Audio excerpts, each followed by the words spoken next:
അമ്മയുടെ പ്രത്യക്ഷീകരണത്തിൻ്റെ സാക്ഷിയാക്കി എന്നെയും എൻ്റെ കുടുംബത്തിലുള്ളവരെയും മാറ്റിയതിന് ഈശോയ്ക്കും അമ്മയ്ക്കും 1000 നന്ദി പറയുന്നു. എൻ്റെ പേര് റീന. ഞാൻ കാഞ്ഞൂർ സെൻറ്റ് മേരീസ് ഫൊറോന ഇടവാംഗമാണ്. എൻ്റെ മകൻ ജോൺ, എൻ്റെ മോള് ക്രിസി.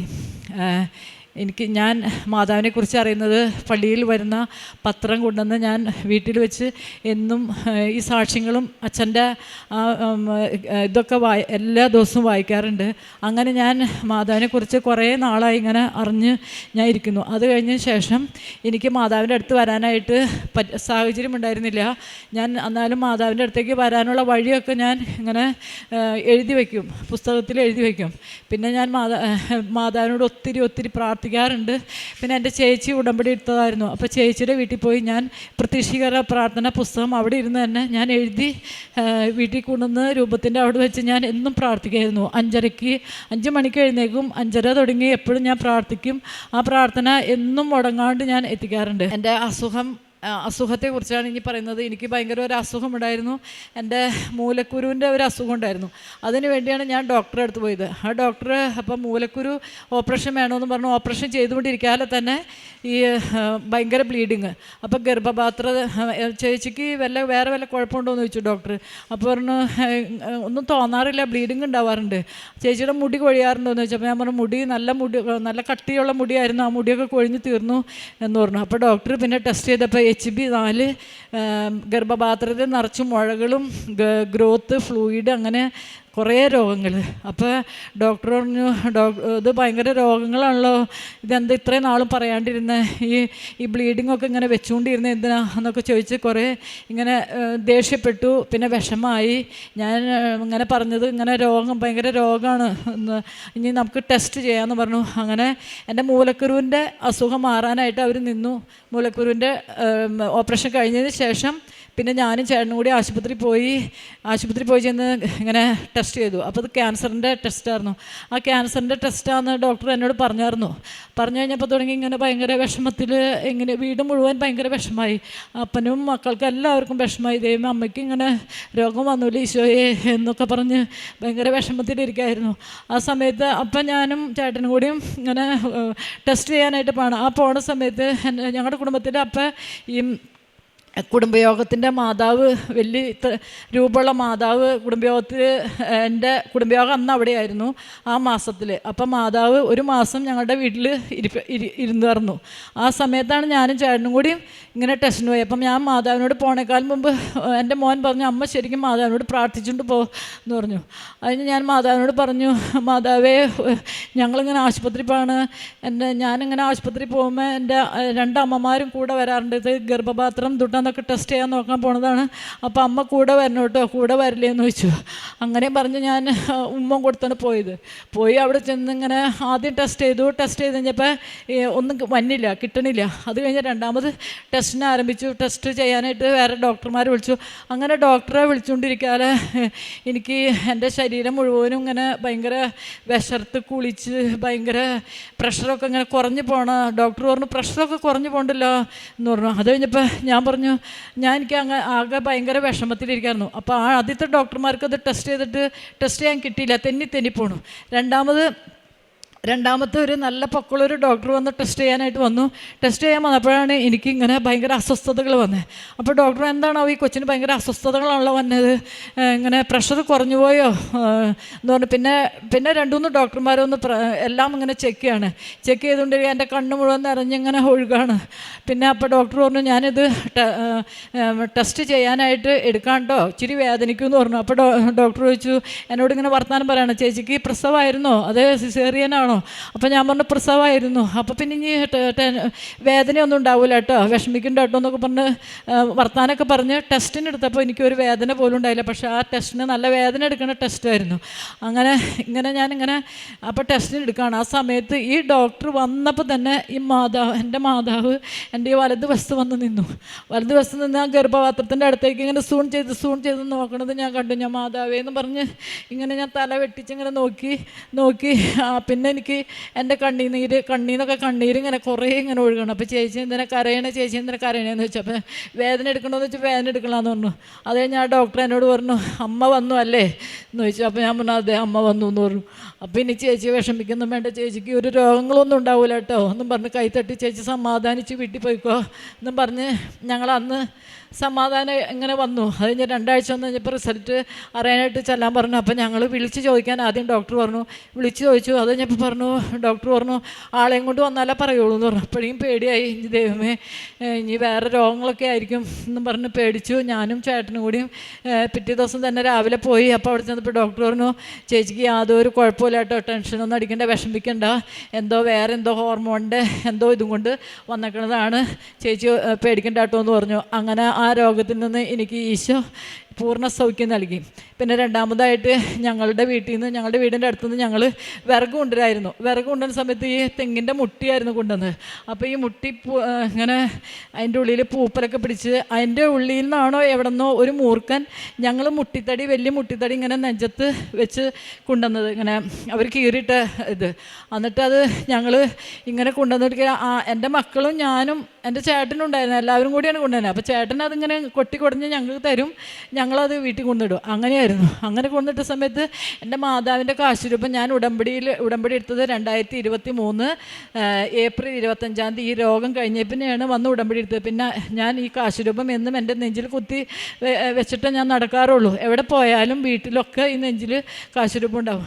അപ്പം ഞാനും എൻ്റെ മക്കളിങ്ങനെ വിറകെടുത്തുകൊണ്ട് വന്ന് നിന്ന് കഴിഞ്ഞപ്പോൾ ഈ വിറകിൻ്റെ ഉള്ളിൽ നിന്നാണോ എവിടെ നിന്നോ ഒരു മൂർഖൻ അവിടെ മുറ്റത്ത് കിടന്ന് വലിയ മൂർഖൻ അങ്ങനെ നടക്കണു. അപ്പോൾ ഓടിക്കഴിഞ്ഞപ്പോൾ എൻ്റെ ഏറ്റവും ഇളയ കൊച്ചു പറഞ്ഞു, അമ്മേ മുറ്റത്ത് പാമ്പമ്മേ എന്ന് പറഞ്ഞു. അപ്പം ഞാൻ എന്നിട്ട് മുറ്റത്ത് മോനത് മറ്റേ ഇരുതലമൂരി ആയിരിക്കും എന്ന് പറഞ്ഞു. അല്ല അമ്മ വലിയ പാമ്പാന്ന് പറഞ്ഞു. ഞാൻ എന്നിട്ട് അവിടെ ആ വിറകിട്ടുണ്ട് ഞാൻ ഓടി വന്ന് നോക്കിയപ്പോൾ വലിയ മൂർഖൻ ചെടിയുടെ ഉള്ളിലിരിക്കണു. പിന്നെ എല്ലാവരെയും വിളിച്ചു, അയൽവക്കക്കാരൊക്കെ വിളിച്ചു. എൻ്റെ മാതാവ് എൻ്റെ മക്കളെയും എന്നെയും അതിൽ നിന്ന് സംരക്ഷിച്ചു. ഈ ഇതിൻ്റെ ഒരു ഉപദ്രവമൊന്നും കൂടാണ്ട് അതിൽ നിന്ന് സംരക്ഷിച്ചു.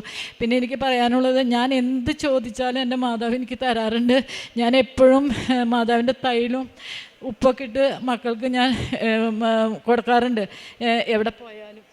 പിന്നെ ഇതെൻ്റെ മോൻ്റെ കല്യാണം നടക്കാൻ വേണ്ടി ഞാൻ ഒത്തിരി പ്രാർത്ഥിച്ചു. അവൻ്റെ കല്യാണം എന്താ നടക്കാത്ത ഈശോയെ എന്നൊക്കെ പറഞ്ഞ് എപ്പോഴും ഉണ്ടായിരുന്നു. ഇങ്ങനെ കല്യാണങ്ങൾ വരുമ്പോൾ ഇങ്ങനെ തടസ്സപ്പെട്ട് പോകണം. അപ്പം എൻ്റെ മോനിനി കല്യാണം ഉണ്ടാവില്ല ഈശോയെ എന്നൊക്കെ ചോദിച്ച് ഞാനിവിടെ വരാറുണ്ട്, എല്ലാ മാസവും വരാറുണ്ട്. അങ്ങനെ പ്രാർത്ഥിച്ചുകൊണ്ടിരിക്കാതെ എനിക്ക് ദൈവം ഇപ്പം ഈ മെയ് 23 ഇവരുടെ കല്യാണം നടത്തി തന്നു. നല്ല പ്രാർത്ഥനയുള്ള മോളും നല്ല കുടുംബവും എല്ലാം കൊണ്ടും ഈശോ എനിക്ക് നല്ല ഒരു മക്കളെ എനിക്ക് നൽകി തന്നു. പിന്നെ എൻ്റെ മോൾക്കും ഞാനിവിടെ വരുമ്പോൾ എല്ലാ കാര്യങ്ങളും ഞങ്ങളുടെ ജീവിതത്തിൻ്റേതായ എല്ലാ കാര്യങ്ങളും പറഞ്ഞ് പ്രാർത്ഥിക്കാറുണ്ട്. അപ്പോൾ എൻ്റെ മോൾക്ക് ഒരു കൊച്ചിനെ വേണമെന്ന് പറഞ്ഞ് പ്രാർത്ഥിച്ചു. മോളുടെ കല്യാണം കഴിഞ്ഞു, അപ്പോൾ അതിന് കൊച്ചുണ്ടായി. അങ്ങനെ എല്ലാ കാര്യങ്ങളും ഞാൻ മാതാവിനോട് ഇവിടെ വന്ന് ഇരുന്ന് പ്രാർത്ഥിച്ച് പോവാറുണ്ട്. എല്ലാ മാസവും വരും. പിന്നെ എന്നിലാവുന്ന പോലെ എല്ലാവരും ഞാൻ സഹായിക്കാറുണ്ട്. ശാരീരികമായും എന്നിലുള്ള പോലെ ഞാൻ എല്ലാവർക്കും സഹായിക്കാറുണ്ട്. ഇത്രയും നൽകിയ എൻ്റെ മാതാവിന് ഈശോയ്ക്കും 1000 നന്ദി പറയുന്നു. കാരുണ്യപ്രവർത്തികളും ഞാൻ ചെയ്യാറുണ്ട്. എന്നിൽ കിട്ടുന്ന പോലെയുള്ള കാശ് ഞാൻ മറ്റുള്ളവർക്ക് കൊടുക്കാറുണ്ട്. എന്തെങ്കിലുമൊക്കെ മേടിച്ച് ഞാൻ എല്ലാവർക്കും സഹായിക്കാറുണ്ട്. പിന്നെ പത്രം ഇവിടുന്ന് പ്രേക്ഷിത പ്രവർത്തനമായിട്ട് പത്രം മേടിച്ച് ഞാൻ എല്ലാവർക്കും കൊണ്ടുപോയി കൊടുക്കാറുണ്ട്. കുർബാന എല്ലാ ദിവസവും പള്ളിയിൽ പോവും. മാസത്തിൽ ഒരു പ്രാവശ്യം കുംസാരിക്കും. ഞങ്ങളുടെ വീടിൻ്റെ തൊട്ടടുത്ത് തന്നെയാണ് പള്ളി. അപ്പം അങ്ങനെ എല്ലാ കാര്യങ്ങളും ഞാൻ അച്ഛൻ്റെ ടോക്കും കേൾക്കാറുണ്ട്. പിന്നെ അച്ഛൻ്റെ 5:30 പ്രത്യക്ഷീകരണ പ്രാർത്ഥന എല്ലാ ദിവസവും മുടങ്ങാണ്ട് കേൾക്കാറുണ്ട്. എല്ലാ കാര്യങ്ങളും അങ്ങനെ ഞാൻ ചെയ്തു പോരുന്നു. ബൈബിള് വായിക്കാറുണ്ട്. ബൈബിള് വായിക്കാൻ എനിക്ക് ഇത്തിരി തടസ്സങ്ങളുണ്ട് ഇടയ്ക്കിടയ്ക്ക്. എന്നാലും ഞാനത് ബൈബിള് വായിക്കാറുണ്ട്. അരമണിക്കൂറല്ല, അതിൽ കൂടുതൽ ഞാൻ വായിക്കാറുണ്ട്. കൊന്ത ചെല്ലാറും എല്ലാം ഞാൻ എന്നിലാവുന്ന പോലെ എല്ലാ കാര്യങ്ങളും ഞാൻ ഈശോയോടും മാതാവിനോടും ചെയ്ത് ഞാൻ മരണം വരെ എനിക്ക് ഇങ്ങനെ മാതാവിൻ്റെ അടുത്ത് വന്ന് നിൽക്കാനും മാതാവിൻ്റെ അടുത്ത് വന്ന് മാതാവിനെ കണ്ട് പോകാനൊക്കെ എന്നെ അനുഗ്രഹിക്കാൻ വേണ്ടി ഞാൻ ഒത്തിരി പ്രാർത്ഥിക്കാറുണ്ട്. ഇത്രയും നൽകിയ ഈശോയ്ക്കും മാതാവിന് ഒത്തിരി നന്ദി പറയുന്നു. ഇസ്രായേലിന് ഞാൻ തുഷാരബിന്ദു പോലെയാണ്. ലില്ലി പോലെ അവൻ പുഷ്പിക്കും, ഇലവ് പോലെ അവൻ വേരുറപ്പിക്കും. അവൻ ഒലിവിൻ്റെ മനോഹാരിതയും ലെബനോൻ്റെ പരിമളവും ഉണ്ടായിരിക്കും. ഹോസിയ പ്രവാചകൻ്റെ പുസ്തകം 14-ാം അധ്യായം 5-6 വചനങ്ങളാണ്. കൃപാസനം ഉടമ്പടിയിൽ ദൈവം നമ്മുടെ ജീവിതത്തിൽ തുഷാര ബിന്ദു പോലെയാണ് കൃപ നൽകുന്നത്. നമ്മുടെ ജീവിതം ലില്ലി പോലെ പുഷ്പിക്കുന്നതായിട്ടാണ് നാം ഓരോ സാക്ഷ്യങ്ങളിൽ നമുക്ക് മനസ്സിലാക്കാൻ സാധിക്കുന്നത്. ഉടമ്പടി മക്കളുടെ ജീവിതത്തിൽ നമ്മുടെ ജീവിതം ഒരു പുതിയ ആത്മീയതയിലേക്ക് വിരിയുവാനായിട്ട് തുടക്കമാണ്.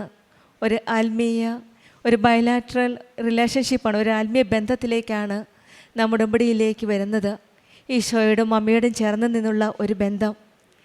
നമ്മുടെ പ്രതിസന്ധികൾ എന്തൊക്കെയായാലും, പ്രശ്നങ്ങളും ബുദ്ധിമുട്ടുകളും രോഗാവസ്ഥകളും ജോലിയില്ലായ്മ എന്തൊക്കെയായാലും ഉടമ്പടിയിൽ നമുക്കൊരു പുതിയ ഒരു ഉണർവാണ് നമുക്ക് ലഭിക്കുന്നത്. ഇലവ് പോലെ വേരുറപ്പിക്കാനുള്ള ഒരു ഒരു ഉണർവാണ്. ആത്മീയതയിലേക്ക് വേരുറച്ച് വരുമ്പോഴാണ് നമ്മുടെ ജീവിതത്തിൽ ഈശോയുടെയും അമ്മയുടെയും പ്രവർത്തനങ്ങളും അനുഗ്രഹങ്ങളും മനസ്സിലാക്കാൻ സാധിക്കുന്നത്. റീന പത്രോസ് എന്ന സഹോദരിയുടെ സാക്ഷ്യത്തിലും അതുതന്നെയാണ് സാക്ഷ്യപ്പെടുത്തിയത്. പരിശുദ്ധ അമ്മ ജീവനോടെ പ്രത്യക്ഷപ്പെട്ട ഈ ആലയത്തിൽ അമ്മയുടെ പ്രത്യക്ഷീകരണത്തിൻ്റെ സാക്ഷിയായിട്ട് ഇന്ന് വന്നിരിക്കുമ്പോൾ അമ്മയ്ക്ക് നന്ദി പറയുകയാണ്. വർഷങ്ങളായിട്ടുണ്ടായിരുന്ന പൈൽസിൻ്റെ അസുഖമാണ് ഉടമ്പടിയിൽ പരിശുദ്ധ അമ്മ കൃപാസനം അമ്മയോട് പ്രാർത്ഥിച്ചതിൻ്റെ ഫലമായിട്ട് എല്ലാം ഒരു കുഴപ്പവുമില്ലാതെ സൗഖ്യപ്പെടുത്തി കൊടുത്തത്. പിന്നീട് പാമ്പിൽ നിന്നും സംരക്ഷണവുമെല്ലാം ഉടമ്പടി മക്കളുടെ ജീവിതത്തിൽ ഈശോയുടെ അമ്മയോട് ചേർന്ന് നിൽക്കുമ്പോൾ ആ സംരക്ഷണവും സ്നേഹവും കരുതലും ഒക്കെ നമുക്ക് അനുഭവിക്കാൻ സാധിക്കും. അതുപോലെ തന്നെയാണ് മകൻ്റെ വിവാഹം. വർഷങ്ങളായിട്ട് ഈ അമ്മ പ്രാർത്ഥിക്കുകയായിരുന്നു മകനൊരു നല്ല ജീവിത പങ്കാളിക്ക് ലഭിക്കുവാനായിട്ട്.